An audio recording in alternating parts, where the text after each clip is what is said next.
Let's go do work. Let's go do work. Let's go do work. Work. Let's go do all the work. Okay. I need to talk about Joe Biden having prostate cancer. I need to talk about Joe Biden having prostate cancer. We don't even have the answers, but Joe Biden has prostate cancer. Were they hiding it? It's possible. Was Jill Biden denying it? It's plausible. I really don't know what we can talk about. There's so much fighting in the news about Donald Trump, and now we're talking about Joe Biden. Why is it the main conversation? It's so annoying. I feel like America's too complacent.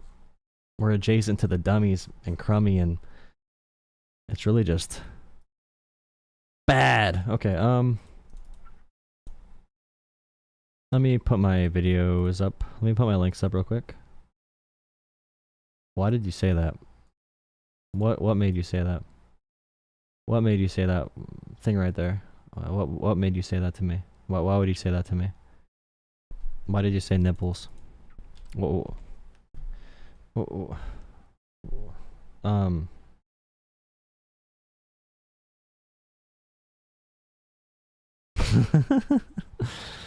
god, dude. Okay.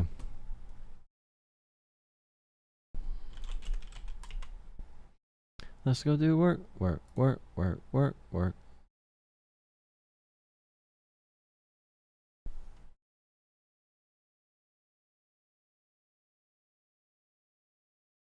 It's on there. It's not on Blue Sky. Blue Sky's a fake app anyway. I need to make sure my stuff is situated really quick, guys. How's it going? How's it going, everyone? How is it going?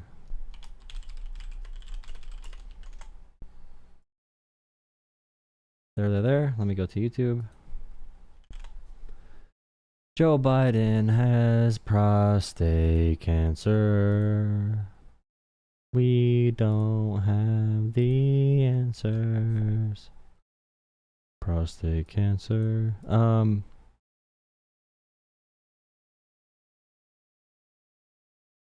Okay, be right back. 1 second. Wait, is the chat open to everyone right now? Yeah, okay.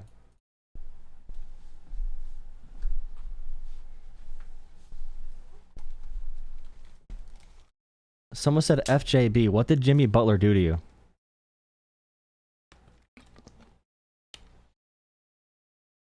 Guys, where are you? Where's my chatters? Drop a like. I'm trying to say hi to you. And no one's talking to me. No one's talking to me at all. Is it because I'm singing about Joe Biden's prostate cancer? And it sounds a little weird to do that? I mean, possibly. That's wild. 1 second. I'm getting my, I gotta delete a couple files real quick. Like, oh no. Oh no. I guess I'll just delete all these old videos. I'm never gonna use them anyway. Stop deluding myself as if I'm gonna. For no reason, just keeping them on my computer. Forever and ever and ever. The big question is, how long were they lying about it? I can't say much about it low-key because I feel like most sound minds are going to be skeptical about this because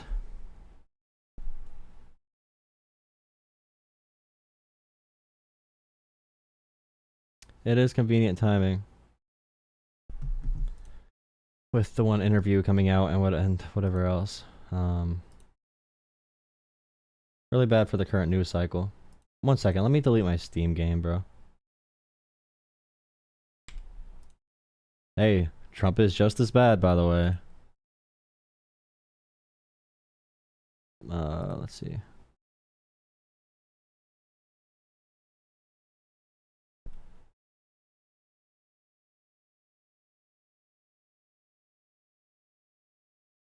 It's a very super aggressive form. See, you don't want to comment on anyone's medical history, but it's also very unlikely. 1 second, let me get this ready.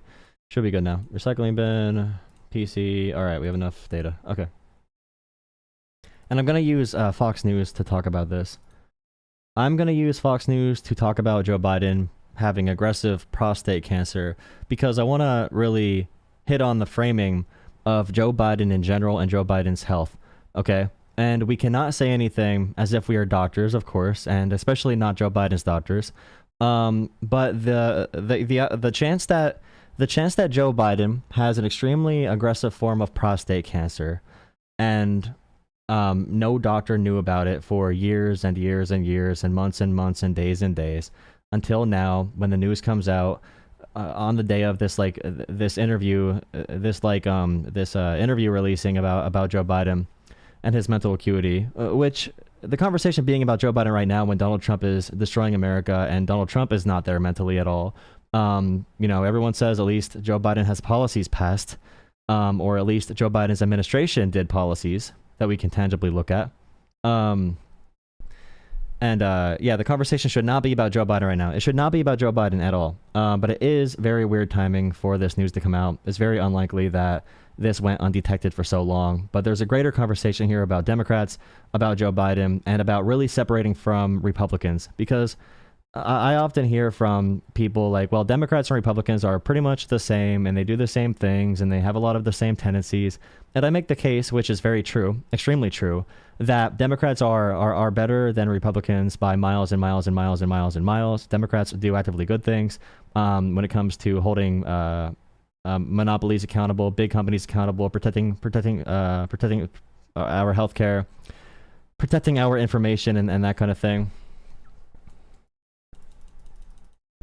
Left-wing men are all cucks. True. Maybe he's forgotten he has it. No. My big point is when Donald Trump has cabinet meetings and everyone says to Trump, you are the amazing God child and you were sent from God and you're the best president in American history. And they say, oh, dear leader, you're so fantastic and amazing. You have brought historic wealth to this country. And Pam Bondi says to Trump, President Trump, you have saved, hear this media, President Trump has saved 268 million American lives because of the fentanyl that was seized at the border. President Trump, without your leadership, 3/4 of the American population would have died, all right? That North Korean worship is terrible and insane. But when Joe Biden's staff says things such as, he's running circles around us, that is the exact same phrasing they have used for Trump, to cover up for Trump falling apart, not being there mentally. All right? Trump is doing so much for America. They use the same framing for Trump, okay? It's way worse for Trump. But the point is, if Democrats want to have themselves be a clear opposition party, be a clear alternative to Trump, be the actual alternative, okay? They need to be the alternative. All right? They cannot say big tech money is bad, but it's okay if we do Mark Andreessen a little bit on the side. Okay, Mark Andreessen's okay, and PayPal Mafia and Elon Musk's best friends who are funding the demise of our nation right now. It's okay to fundraise with them, but also billionaires got to be taxed more. You can't do both, okay? You can't say it's okay, it's bad for Donald Trump to trade cryptocurrency, but then have your party leaders trading stocks as Congress people, all right? You can't say that. You can't say that, Joe Biden was in perfect health and running circles around everyone, and get mad when they say the same thing about Trump, and when they take it even further. You can't get mad when people can't tell the difference between the parties, okay? Democrats need to be actually 100% explicitly anti-corruption, banning stock trading, being against money in politics, against big money in politics, pro-working class policies through and through, not only in rhetoric, not only saying we're pro-working class, but at least show up and give the impression of a fight, all right? Be a clear distinction from what the Republicans are, okay? I don't want to say like, okay, well, they're treating Trump like a North Korean dictator and lying about his health and his acuity, and then we have to like defend Biden. I'm not going to defend Biden. I hear Democrats saying to other Democrats, like, don't admit that Joe Biden was unhealthy. And unfit to run again for president. All right, we can talk about Joe Biden's policies and how Donald Trump's taking credit for the Chips and Science Act and taking credit for the contracts from the Middle East that were already in motion under Biden, or taking credit for the drop in fentanyl deaths, in which 2023 to 2024. In 2024, we had the largest decrease in fentanyl deaths since the beginning of the opioid epidemic. We can talk about all those different things. Okay, we can talk about those facts. But if we refuse to admit this blatant fact, the common sense fact, that Joe Biden is unhealthy and was unhealthy for quite some time, our other arguments are going to fall flat. And it's really disappointing to me because we could be nipping this story right now. This story could be done and over with if top elite Democrats and their consultants would stop sucking up to the party leadership that is afraid to criticize the Joe Biden family. Okay? Look at Lindy Lee. That one woman who was a big Harris supporter, now she's a big right-winger. These are individuals who suck up to people who have power. They tell the people in power whatever they want to hear. Okay? And those same people are the reason Joe Biden ran again. And the same reason Joe Biden thinks he would have won versus Donald Trump. And why Joe Biden has embarrassed Kamala Harris time after time after time, putting her in the fire for this election, saying over and over again he will win. That narcissism comes from reinforcement that Biden has around him. That elitist power structure in the Democratic Party needs to be broken. And I don't want to hear Democratic leaders using people of color as shields for their narcissism. I don't want to hear leaders. I don't want to hear people of color who are 90 years old saying we can't challenge them to be better leaders because we're going to lose people of color who are leaders in the party. There are young people of color who want to rise up and be leaders in this party, and this party is rejecting young people of color. Stop using young people of color as a shield for your inability to change as a political party, as a power system. All the structures I keep hearing about, like the David Hogg, I'm not really a huge fan of him, okay? But the idea that all these Democrats who are barely able to show up for work because they're not healthy enough, the idea that's okay, and Gerald Connolly, already on his way to dying from throat cancer, becoming head of oversight, losing us valuable time. Like everything right now with fascism is a game of inches, moving inch by inch. We need to put up a strong front wherever we can, wherever we can. But Democrats refuse to deconstruct the elitist power foundations of the Democratic Party. They refuse to restructure it in a way that can be beneficial for all Democrats, for all people. They refuse to let us move forward. And Joe Biden said he was going to be a transitional leader. Joe Biden did not say he's going to hold on to power and never let it go and force himself to be the candidate when he's dealing with prostate cancer. All right? If they really did not detect the prostate cancer in stage 4 or 5 or whatever, they sure as hell did detect his health deteriorating. Someone does not suffer from prostate cancer at this level and show no signs, especially under heavy medical scrutiny as president of the United States. If we're going to be critical about Trump hiding his medical records, we also need to be critical about Democrats and Biden hiding his medical records. And it's a terrible thing. Feel terrible for Joe Biden.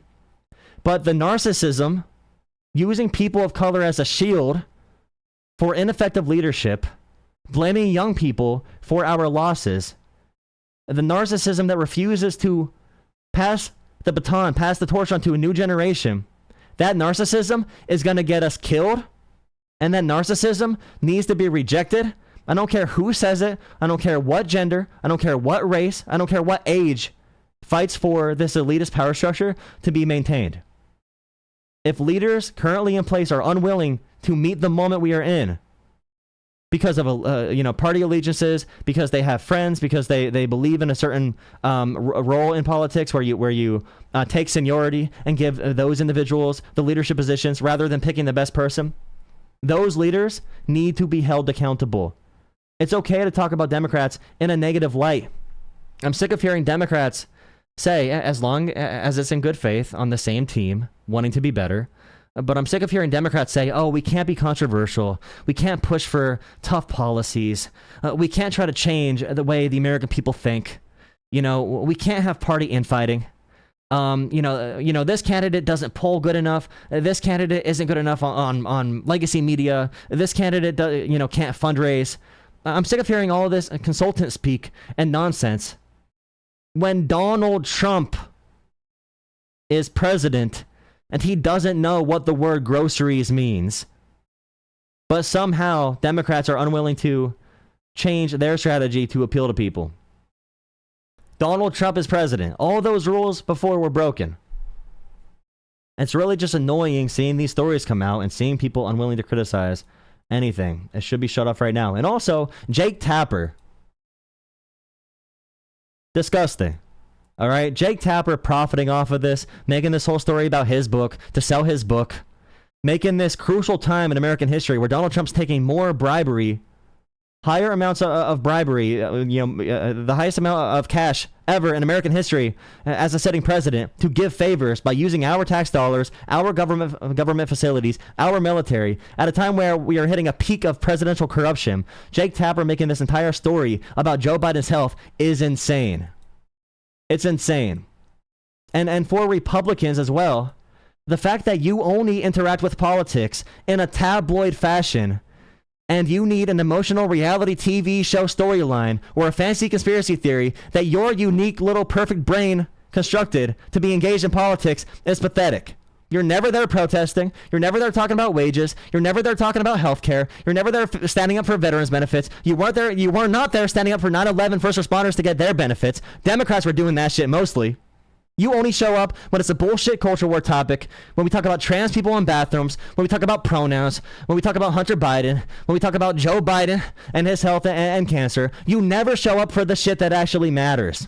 And I'm sure you're great in your local communities, but I'm sick of hearing everyone making excuses, whether it's Democrats, establishment Democrats, whether it's Jake Tapper and these legacy media talking heads who are representing the left, quote unquote, in American media, but they just defend big money interests, and they don't really care about left causes at all. And I'm sick of hearing Republicans only add complete bullshit to our conversations.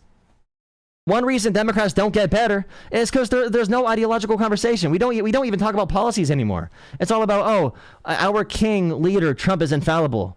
He's infallible. He's perfect. Oh, he's so powerful. Wow, we love him so much. He really speaks to the needs of me. I'm a man who's losing my job in rural Pennsylvania, and Donald Trump is really showing those brown people at the border. Like, get a hold of yourself, bro. If you don't have any problems in your life enough to complain about, that you need to talk about immigration and pronouns, get some problems. And if you don't have enough problems yourself to focus on real issues, find someone else's problems and help them. Because if you're obsessed every day with podcast, reality TV show bullshit, you drama queens, you don't have enough problems, or you're too weak and scared to really confront. You're too weak and scared to really confront the problems you do have. I'm sick of seeing it. My entire life, I'm sick of seeing it. I'm sick of seeing politicians and people with big money being able to do whatever they want with our system because the American people are too weak and pathetic to stand up and have conversations with each other, to find resolutions and ways to resolve our differences so we can help each other seek better lives in the image of what America was founded to be. And I'm really annoyed with all of the constant bullshit. And I also don't want to hear about Hassan Piker. I don't want to hear about Hassan Piker in airport security. I don't want to hear about Hassan Piker in airport security, okay?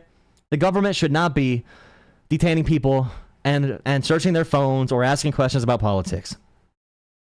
But I do not give a singular care about Hassan Piker's story. I don't care about every single media channel talking about Hassan Piker. We have 55,000 ICE agents, stormtroopers, Gestapo coming, running up on social workers on college campuses for saying the word Israel 5 years ago. That should be broadcasted every day. I don't want to talk about Hassan Piker, who says the most damaging political statements of our modern times. And of course, CNN, the left platform, is picking up Hassan Piker as the new left Joe Rogan or big left media person. He is a pathological liar. Okay, I don't want to talk about him. It's crappy. The government is targeting people. Let's focus on people that deserve to be focused on. Hassan Piker is at the very bottom of that ranking. Just like his uncle, Cenk. He is in it for the money. He's in it for the profits. He's never going to sacrifice his conditions or really go and advocate for anything. He's not going to leave his comfort. Let's focus on supporting people who are our neighbors and becoming media. We all are media. We can all make TikToks, all make videos, all make stories.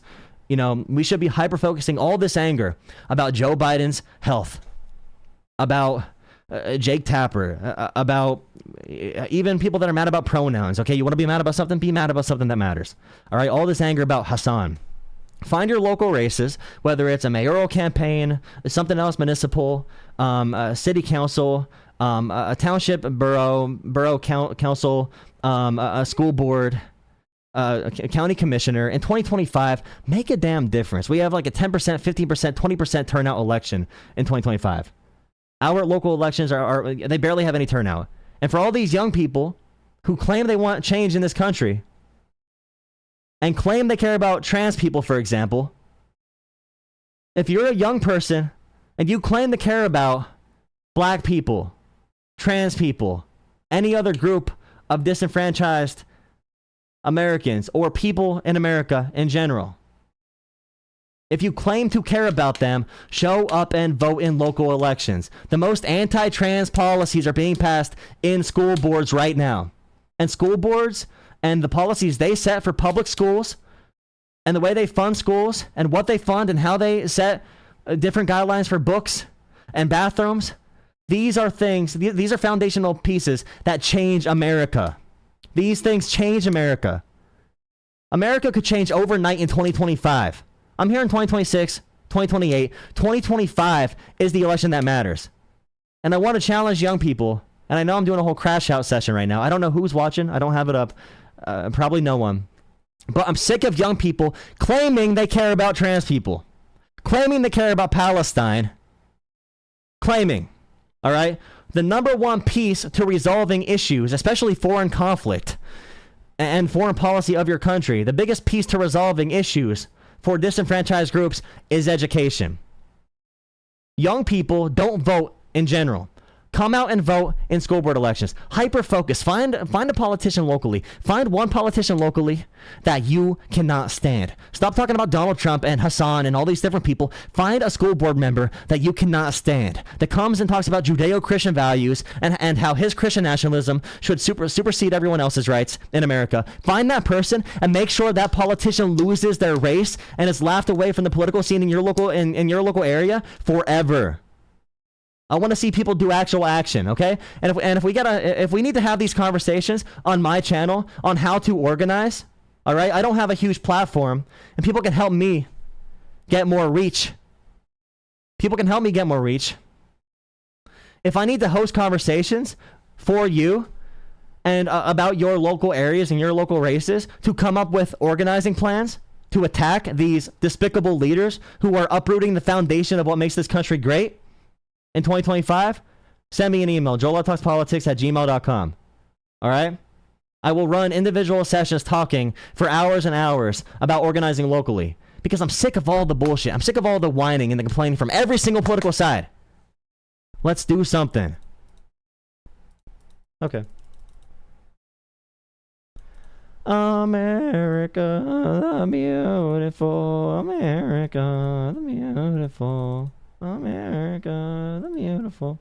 Thank you for $5. Thank you, really appreciate it. Please drop a like and subscribe. Please donate to Jolah Politics. Really help me. Please come donate to Jolah Politics if you like me. Please, really helps my message. All right. All right. Let's do some Tim Pool reactions. Speaking of bullshit that doesn't matter. It does matter though because idiots watch him. Actually, no. Smart people watch him and get lied to. There you go. Good framing. Fuck. Here you go.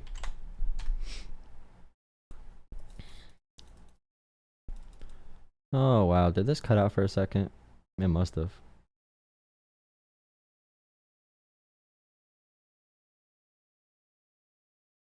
Oh, thank you so much for $10. Thank you so much. I appreciate it.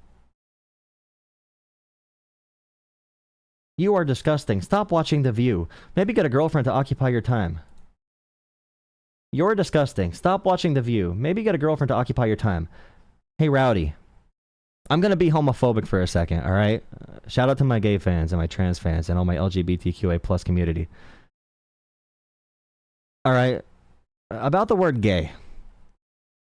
You just heard me talk about how we need to come together as neighbors to fix issues affecting all of us in our local elections and local communities, you know, cities, boroughs, different townships and school boards and state elections, you know, county commissioners, all that stuff. You just heard me talk about things we got to do in America to stop the bullshit, all right, and to focus on issues that really matter.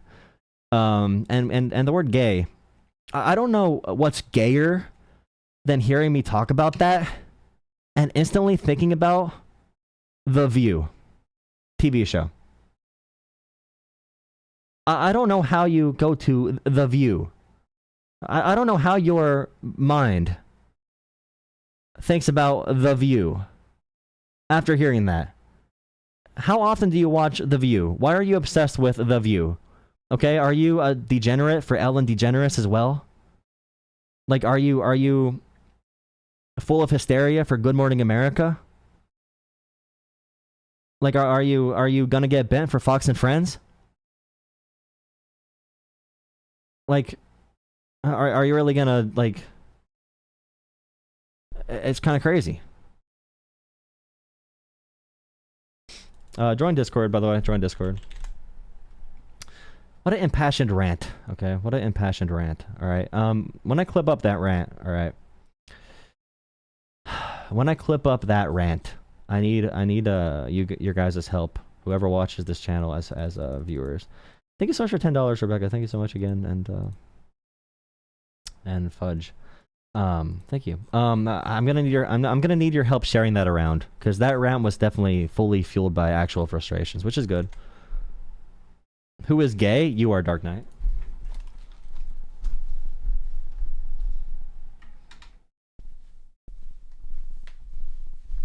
Because I think that was a good rant. And I think it might get me canceled. Okay. So, okay, my favorite topic. Okay, my favorite topic. My favorite topic, DEI. And my favorite people, Tim Pool and Charlie Kirk. Charlie Kirk got a lot of flack for this because he said, you know, I go on a plane, I see a black pilot, and I think, am I supposed to be worried? Yeah, well, that's racist.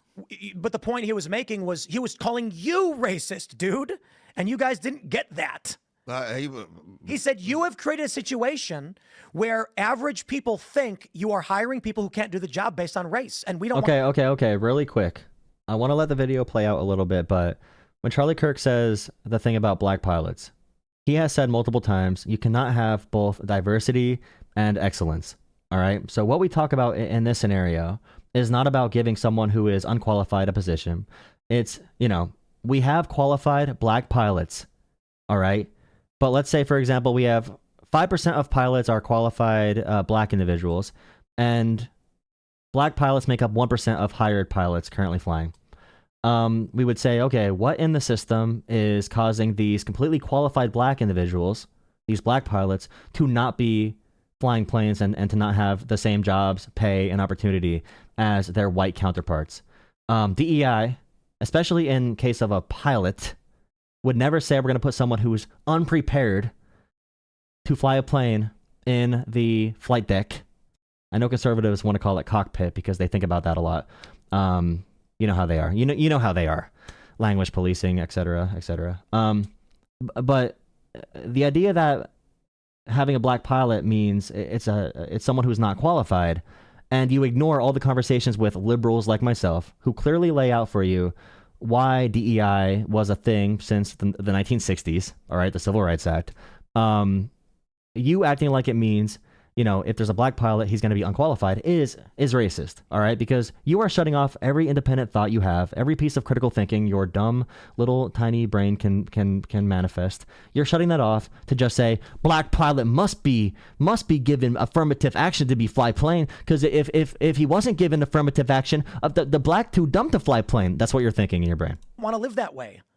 I mean, he's the one getting on the plane and seeing a black person and saying that person's not qualified. I don't get it. That's not what he's saying. He says Democrats are intentionally hiring underqualified people based on race. Yeah, and lying about that over and over and over and over and over and over and over and over and over and over and over and over and over and over and over and over and over and over and over, lying about that for years and years over and over again, lying about that after being corrected multiple times, lying about that with no evidence either. Lying about that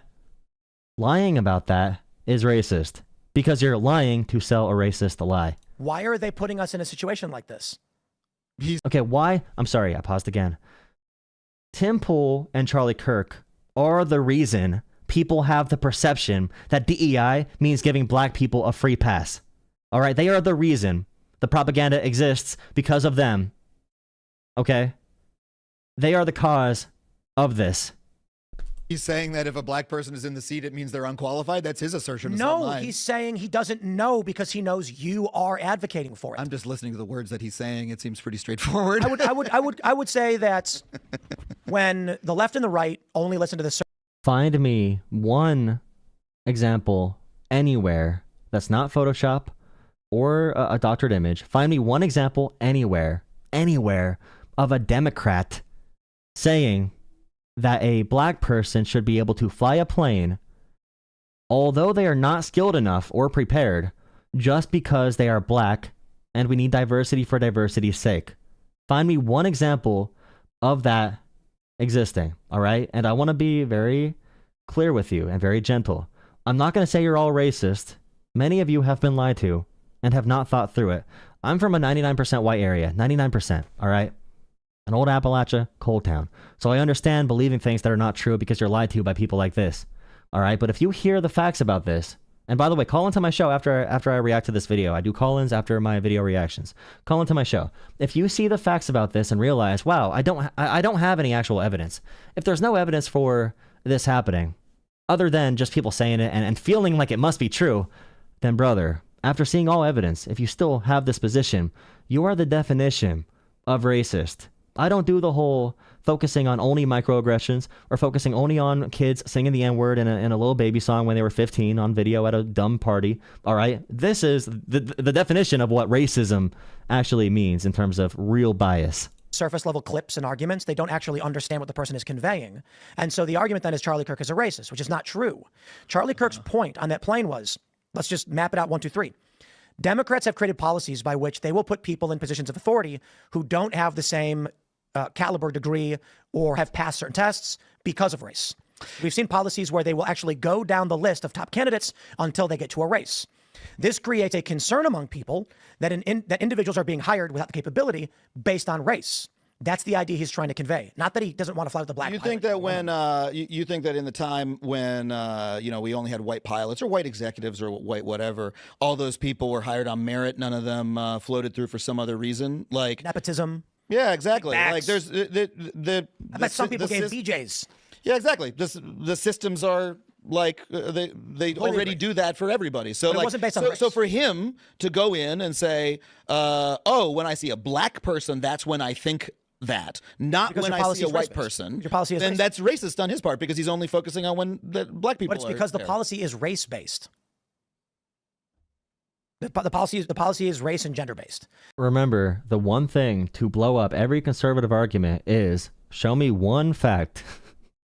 One fact, okay? Show me one piece of proof where someone took a plane into the air without doing all the necessary requirements because they were black, okay? And so the issue is not Charlie Kirk saying he doesn't like black people. He's saying Democrats are hiring people who are less qualified based on race. This is creating a concern for people, which we don't want to experience. So the counter argument would be, if you have a system that has no black people in it, right? You have a pool of people doing the job that has no black people in it.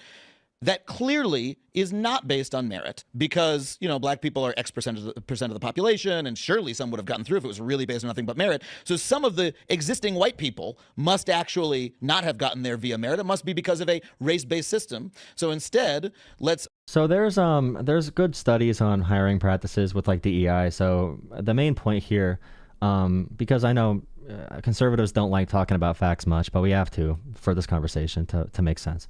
The idea is, let's say we have a black person who grew up in the middle of, I'll use a really stereotypical city that conservatives know about. Okay, Chicago, middle Chicago, no opportunities, poor family, a bunch of strains on their existence. They had to fight through a lot to get out of their hometown, which is like maybe unsafe, bad public education, no job opportunities, et cetera, et cetera. Maybe this person that battled through all these other circumstances and was able to be at a comparable, I guess you could say like, what would it be? They have a comparable resume to someone who grew up in Martha Vineyard, okay?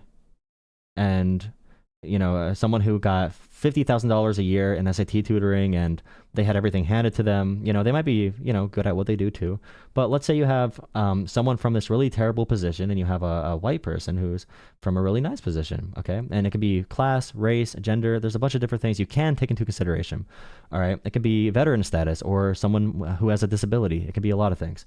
You would say, okay, this person went through a lot. Maybe we should give them a chance and give people from this background a chance to be hired for these jobs because there's other barriers in place. There's barriers that prevent merit from prevailing.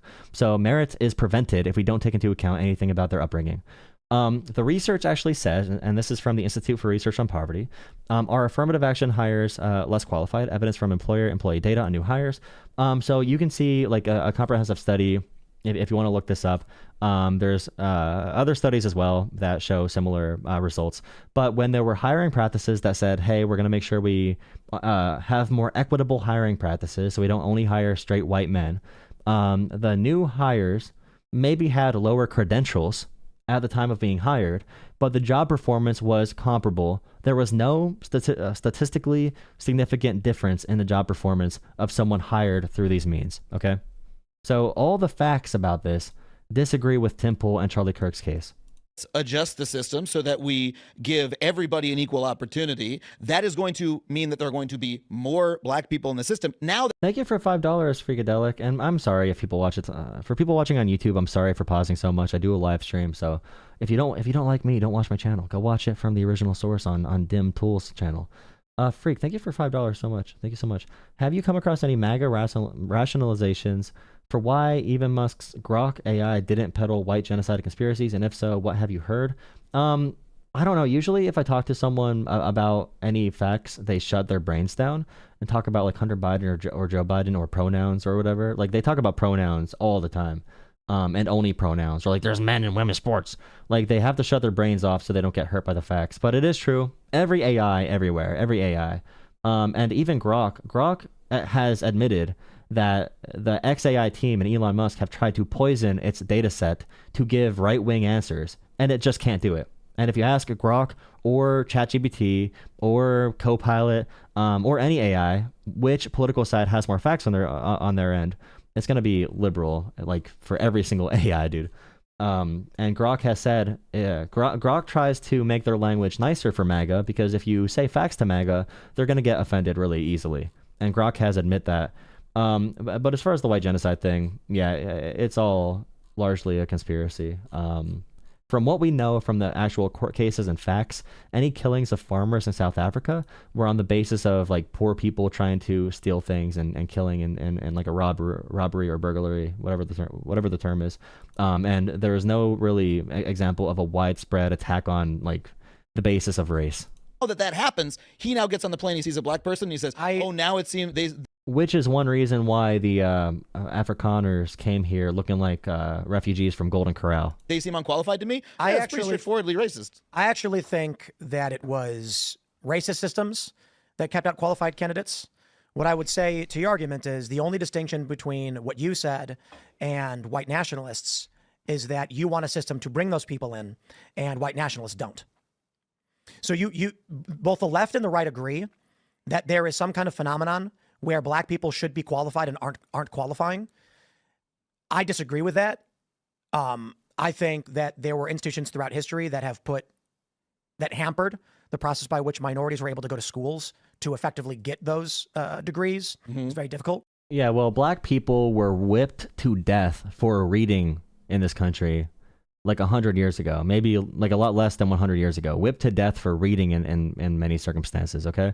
And also, it's not just about race. Charlie Kirk is elitist based on class as well.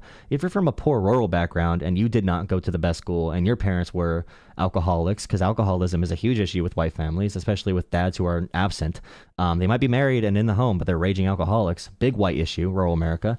Charlie Kirk also believes that you should be put under a rich kid who has a super preppy lifestyle and never had to struggle their entire life, okay? Like, I had to battle through a lot more than my classmates did in college.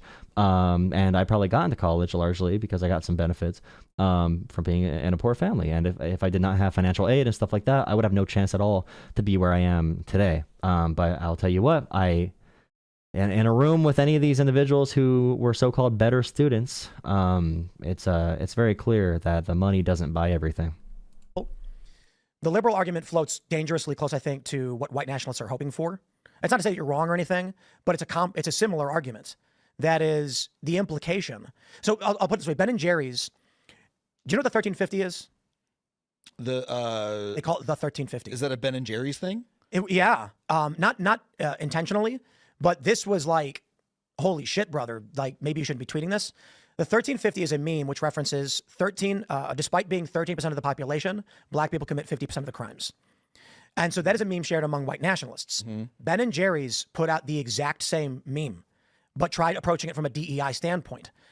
And this lit the fucking internet up with people mocking Ben and Jerry's, being like, holy shit, they've gone full white nationalists. They said, despite making up 13% of the population, black people make up 50% of the arrests. And the white nationalists said, you're correct, 100% correct. We agree with you on everything, and started cheering for Ben and Jerry's. And I was like, whoa, guys. Well, okay. It's not equivalent to white nationalism to bring up, for example, that black people in America have a poverty rate like 3 or 4 times higher. They live in areas that are more dangerous and have less tax funding for schools.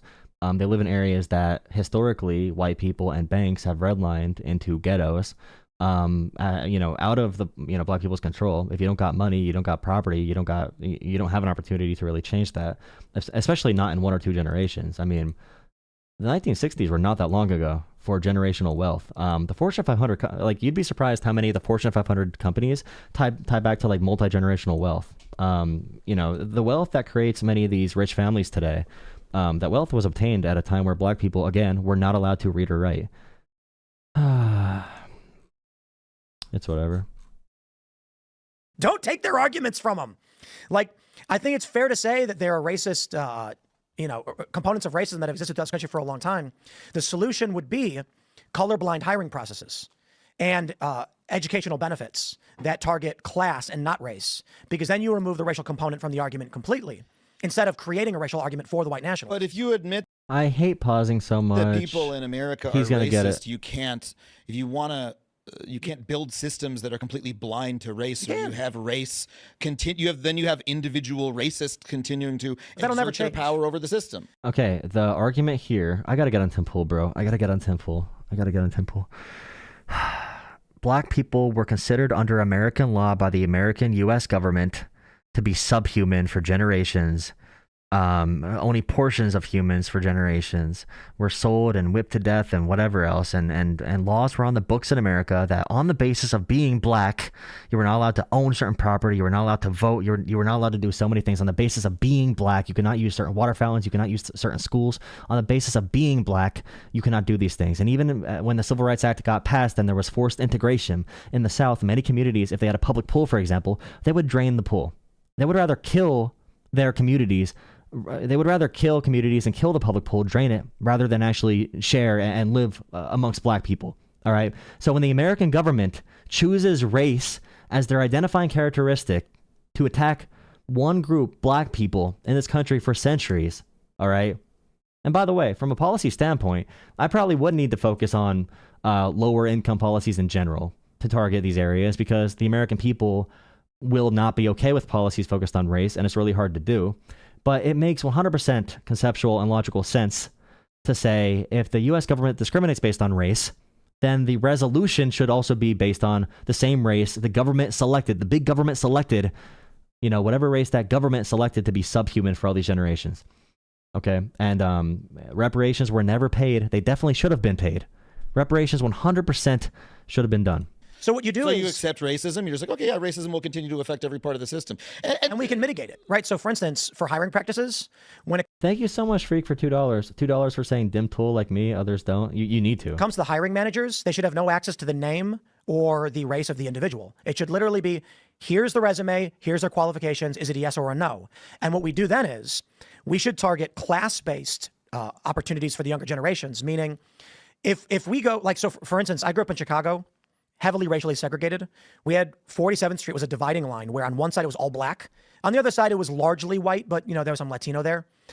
This created a lot of problems. Two different neighborhoods looking at each other like others. And if you were white and went to the black neighborhood, you got arrested. If you were black and went to the white neighborhood, the police wouldn't go near them because they were scared of being called racist. The gangs would come from the black side and rob people on the white side, creating a lot of anger where the white people would be like, it's black people doing it. And then I'd be like, I actually think it's a different community. It doesn't matter if it's white or otherwise. They just don't view as part of their community, so they don't care if they rob you. But if I robbed you, all the neighbors would get mad at me, right? The issue isn't the race, but this created massive racial tensions. If you went into that neighborhood and gave the black neighborhood a ton of benefits, resources, checks, or whatever based on race, brother, there'd be murders. It'd be fucking nuts, the racial tension you'd create. But if we do it based on Yeah, so we are unable to fix anything for realsies because white people are going to get really offended and lash out. I don't know. It's like the debate on public schooling versus policing. Funding public school and other opportunities and after-school programs lower the crime rate.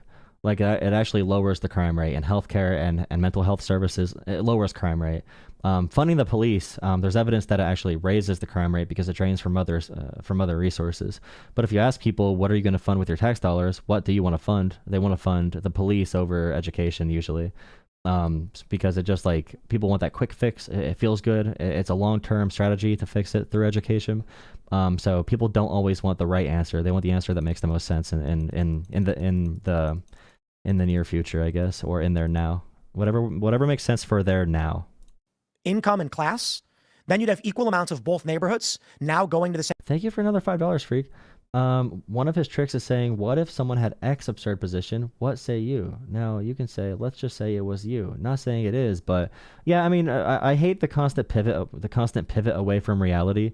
And Tim always leads the conversation away from every logical point to make it more emotional. Like Tim loves the emotion. Look at his debate with Pisco a few days ago. Same schools, making friends with each other. And then you're going to have one guy who's going to be like, yeah, I live on 46th. And I'm like, no, wait, I live on 48th. Like, bro, you're south of 47th. Let's hang out, man. And now they're friends. They don't view each other as others. They don't feel like their taxes are going to one racial group. Instead, what's ended up happening is DEI programs have said it's going to be based on race. And so then you get, if you go to like Appalachia, for instance, these are the poorest of the poor, and they feel like what little they could have is being given away to other people based on race, and they're being left behind, which breeds racial animosity. But the issue is they then vote away their own benefits, and they vote away their own resources. They vote away their own jobs. So in Appalachia, it's not really a good excuse for, their racial prejudice to cause them to make dumb decisions that, they hurt themselves in their own confusion, like in Pokemon. That one Pokemon thing where you hurt yourself in your own confusion. Is there like a meme about that or a picture of it?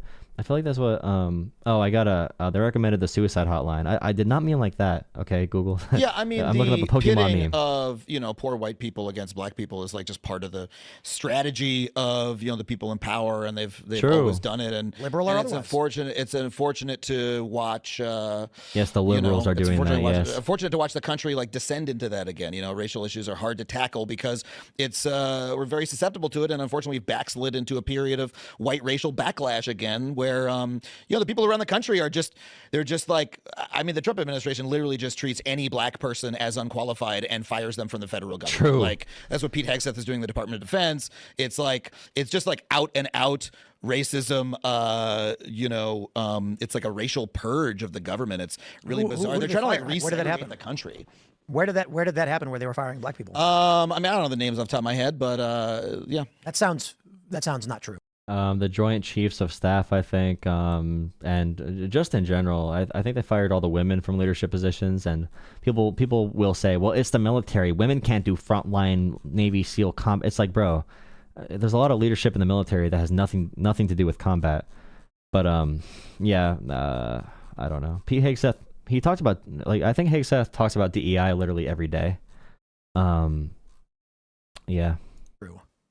I mean, yeah. I mean, because, like, I'll put it this way, even if it were true, it's so overt that, like... Yeah, they're being really overt about it. I mean, Donald Trump is going on television and going, planes are crashing because of DEI. So it's but DEI really, is a philosophy, is an ideology. He's saying because there are unqualified air traffic controllers because they were hired because they're people of color. It's racist. He's racist. He's a racist man, and he's issuing racist policy, and the entire country is going along with it because we're in a period of white racial backlash. When do you think he became racist? Oh God, dude, get me on Tim Pool. He's a racist man and he's doing racist policies, and we're having a really big white racial backlash. I could not think of a worse way to phrase this in this media environment, bro. I could not think of a worse way to frame this. Oh, Racist. I think he's been racist his whole fucking life. How did he win all those awards then? Like, or like those accolades and like... I don't know what accolades he won. He's won accolades. Yeah, it was like a civil rights leader awards and shit. who did? Who won accolades? Became racist. I think he's been racist his whole fucking life. How did he win all those awards then? Like, or like those accolades and like... What awards? I don't know what accolades he won. He's won accolades. Yeah, it was like a civil rights leader awards and shit. Donald Trump has won civil rights leader awards. Let me see if I can find something. Yeah, I'm pretty sure. Well, that's. I mean, awards are dumb, so I don't. They are dumb. I think he won them because awards are stupid. Like, I don't know. Bad job, awards committee, for giving the. He did get Trump was awarded the Ellis Island Medal of Honor in 1986. This recognition was for his German heritage.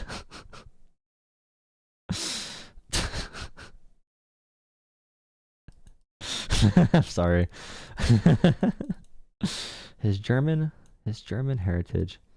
Yeah, so Tim Pool might bring this up, but it's been debunked. It was nothing about Donald Trump doing things good for civil rights. He received the award alongside Rosa Parks and Muhammad Ali. So there's a picture of them together, but Trump's award was for his German heritage. Get the Ellis Island Medal of Honor, but there's a correction. It wasn't particularly over racial issues. I don't know. Okay, good. I don't know. Yeah, I have no idea what that means Trump either. So much, it's funny you're pulling up his awards. I don't know how you think He's won so many racial awards. I think it's weird that you think I love Trump. I mean, you're here talking about how great his approval numbers are. Like, that's a fact. That's a fact statement. Your YouTube headlines are all like Trump is crushing. His numbers are up. And the rest of the press is like his numbers are down. And I never said his numbers were up. I literally just told you right now, because of the tariffs, his numbers have gone down. Dude, look. I went on Piers Morgan and said Trump's approval is absolutely down. And I said, you don't got to look at corporate press. Take a look at Rasmussen. They love Trump, and they have Trump down 4 points. Let me ask you something. I don't think you watch my... I'm sorry for pausing yet again, but I really think celebrities who are famous, where is this guy from? Where is Adam from? If he's from Los Angeles, California, or New York City, I'm going to lose it. Adam Conover, where is he from? Okay, he's from New York. He's from New York. He grew up on the North Shore of Long Island. These individuals do not know how to contextualize or add a narrative or message in a way that can connect to anyone. It's so bad. It's such bad representation. I really do. All the TikTok kids too. And I know I'm advocating for myself. I know I'm doing it for myself too because I'm not from these areas. I'm from this like dirty rural background, and I have all these drug addiction stories and suicide around me and cancer and blah blah blah and job losses and blah blah blah. But it really just shows in their messaging. They just talk about it from like a Hollywood perspective, dude. Oh, my show. I don't watch it that much. I've looked at like your YouTube headlines. We never said Trump's polls have recently been rebounding, but that's a fact. Hey, I don't hate you Californians. I love all people. Except I do not like Ohio. Ohio is a bad place. Ohio is a scary place. If I drive to Ohio, I instantly get like existential depression. I start vomiting. It's really terrible in Ohio. Statement from Newsweek aggregating like 3 or 4 different polls. Yeah, I'm not gonna lie. Why does it matter where people are born? Because if you're born in a super expensive suburb in Long Beach, you've never experienced real life, and your messaging cannot connect to real people. in any way because you're gonna have just like a background that doesn't match up. Like it's hard to fake a background or an angle. It's hard to fake anger and passion. Like the fact that he used the word racist in 10 seconds to attack Trump is so it's just bad for the left in general. Like just go do something else. Lion claims his polls are down if they're not down, and if his polls are down, I'll say they're down. Okay, I mean, I use all the reporting I saw on the last. Oh, I'm sorry, Lincoln. I love Ohio for you. I love. Hey, if you live in Ohio, you're honestly the best. You're the best if you live in Ohio because you're struggling. That's like living in the desert with no food or water around. So it means you are strong. The conditions of the desert suck, but like you are strong for surviving it. In the last week, was like, oh, his numbers are down. And I saw you were going there up, and I look at your. Jasmine Crockett is from a rich family too. Okay, so is 90% of the politicians. All the politicians from poor backgrounds, you hate them. So YouTube headlines, and a lot of times it seems like, look, the easiest way to get people to click on YouTube is tell them that their side is winning. I have trouble getting sucked into this in my own YouTube headlines. I just go by, and you know what I try to do? I try to avoid singular polls as well. So I was on Piers Morgan. He asked about this. Kerry Lake, of course, said, of course he's doing well. And you can grow up in a nice. I mean, I'm not saying you cannot be in a nice. You can't grow up with a nice. Have a nice background and still be an effective communicator. I just think certain individuals, it's kind of ruining their ability to do what they need to do. Polls are lying. I said, they're not. I was like, the issue is that people don't. The one thing that's challenging is that the polls are so dramatically different from each other that it's going to create this perception. But my point was simply track a single poll. Find one you trust. If Trump supporters love Rasmussen, okay, well, Rasmussen had Trump go down. So even if you think ABC is lying, is Rasmussen, who had Trump up yesterday? Well, he's down today. So Trump's approval went down with, oh, come on. It went down with the tariffs. The tariffs were bad for him. Crockett grew up as a Baptist. She was a reverend's daughter. Crockett attended Marian Institute and St. Louis Country Day School and an all-girls Catholic high school. And by the way, I hate the racist, it is racist when they say, oh, for a black person to talk genuinely, they need to be from the hood. Yeah, dude. Say that really slowly. Say that statement really slowly, guys. Say that again about Jasmine Crockett. Just think about what that means. Like, what are you saying right there? But the tariffs are bad. They're really stupid. He's losing his mind. So, for instance, like Rasmussen currently has him up 3 points. Yeah.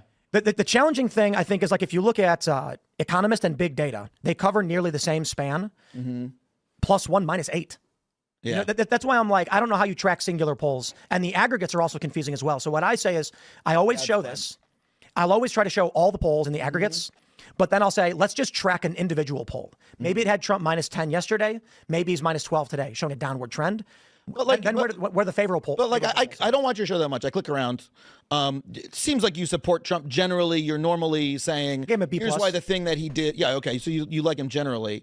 He did a lot of bad things too. So I'm saying, you know, he's behaving in an authority. It would be wild, by the way. I know the Biden news came out today, but what if he had prostate cancer knowingly this entire presidency? That'd be a scandal. That would be a scandal. Authoritarian fashion. He's abridging free speech. You're like, oh, but presidents in the past did that. They were being authoritarian and they were abridging free speech. And here's why Bush did it, and it's bad. You know what though? That would be like better though, because you know, if Trump's healthy and he sounds like he sounds now, and there's nothing wrong with him, that's way worse. Well, that's not how I phrased it.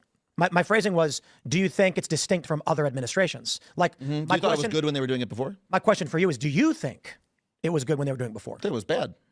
Yeah, and my point is there were instances where you didn't care and instances where you did. So again, I think I wasn't on this show then, so I cared about it then. Let me. So Piers Morgan had a great question for me when I went on the show, and I keep bringing him up, but you know he does a good show. It's kind of sensational, but he asked me how I thought Trump was doing, and I said B+.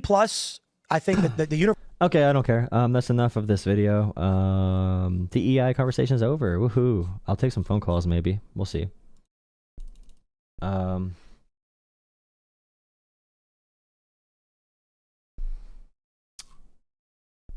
Money doesn't prevent empathy.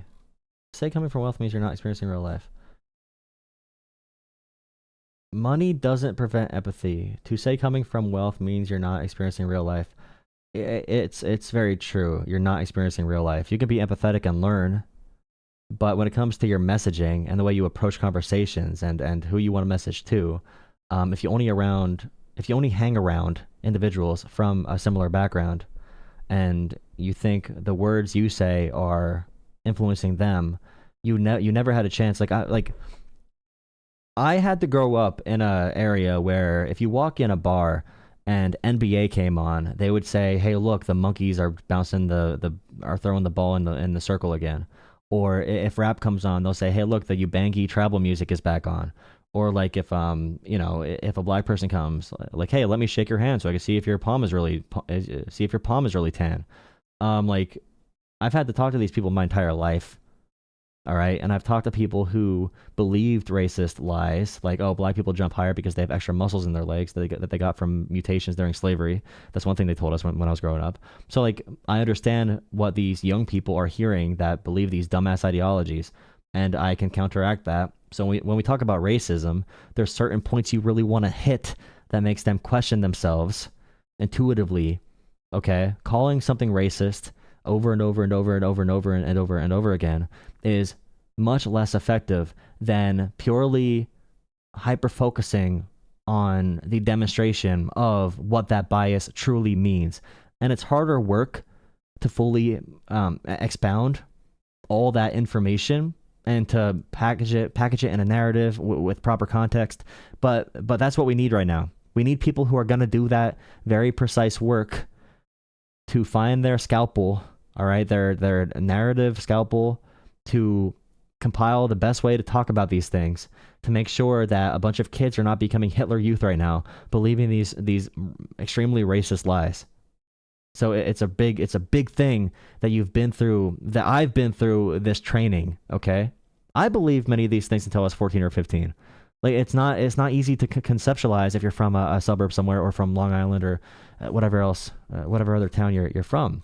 And I know progressives from these areas, and they would agree. They would definitely agree with that. But the issue is, these consultants that do the messaging and polling for these organizations, they are very, very proud of their work. All right. And if I suggest anything to them, I might be called racist, to be honest. If I say we should understand these white men in these areas that are being radicalized, I'll be called racist. I've been called racist, or I've been called sexist, because I say just, we should be studying how white people associate with racism. And my framing of it was, we study in university and college tons about black people, all right?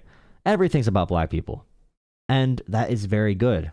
But I don't want to put all the weight of solving racism on black people. I don't want to put all the weight of racism on just black people's interaction with it, all right? We should be dissecting the white side in these periods of history just as much, if not even more, right now. And I could not find a class in university that would focus on that, because many of the classes just assumed that everyone knew these things are bad. Like, okay, Jim Crow, Reconstruction, like the racial prejudice that we have today.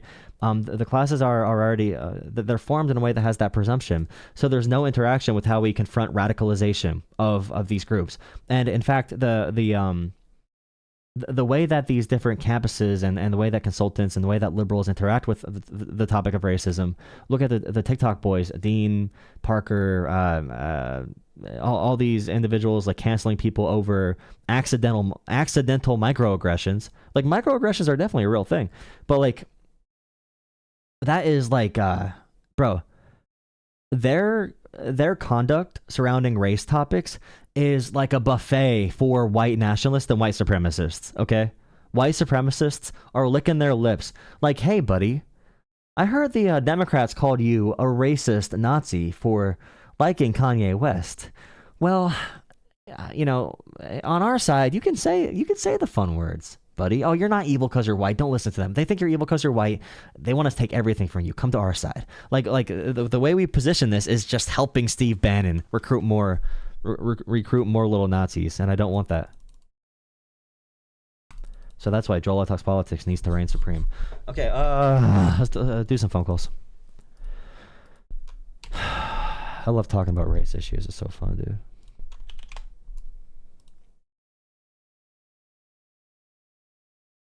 Okay, if you want to call in, call in.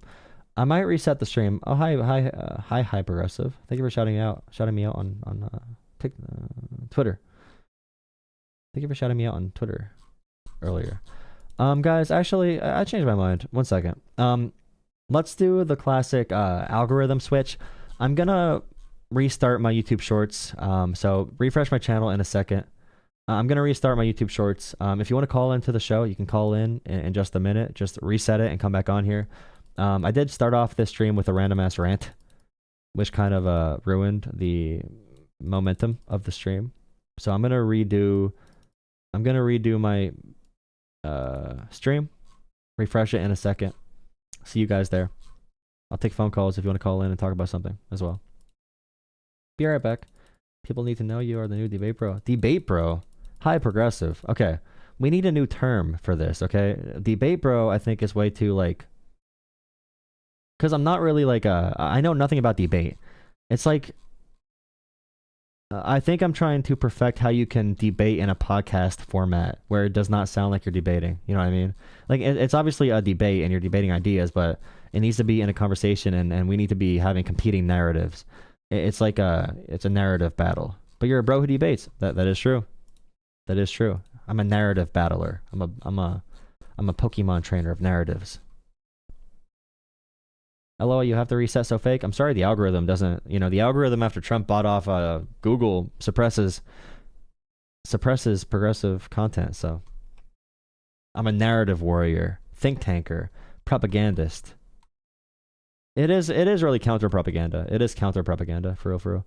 Debating facts is like useless. Unless if you contextualize it. Okay, I'll be right back. Resetting the stream. Thank you guys.